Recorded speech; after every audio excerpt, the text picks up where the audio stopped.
Naku po, Medit. Awang-awa na nga ba sa kanyang sarili at bakit hindi na nakapagpigil? Totoo nga ba ang paratang sa kanya?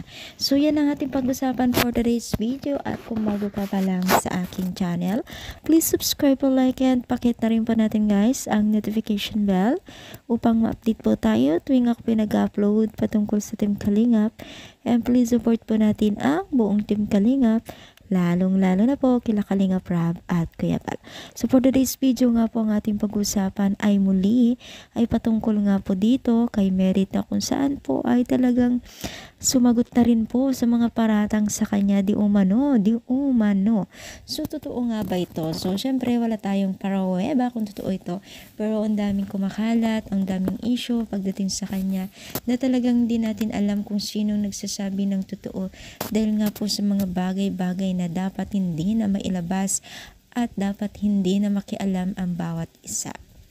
So talagang lumalaki ang gulo, no? Akala natin noon okay na ang lahat, hindi na magiging question sa bawat kilos kung sino naman dyan.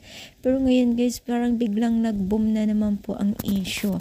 So talagang alam niyo yung wala nang tahimik o katahimikan, walang umalis si Merit sa Team Kalingap na talagang marami mga nababalitaan at issue po na kanya nga pinagdadaanan ngayon. So more blessing nga nakakuha niya, pero may kapalit naman na kaagipat na hindi kaaya-aya. Ganyan talaga minsan ang buhay. Hindi lahat happy, minsan kailangan mo rin i-balancing ang lahat ng pinagdadaanan. Diba? So ano masasabi niyo? Kayo rin po ba? Ano sa palagay ninyo? Totoo ba o hindi? Comment down palagi po ang ating video. Thank you.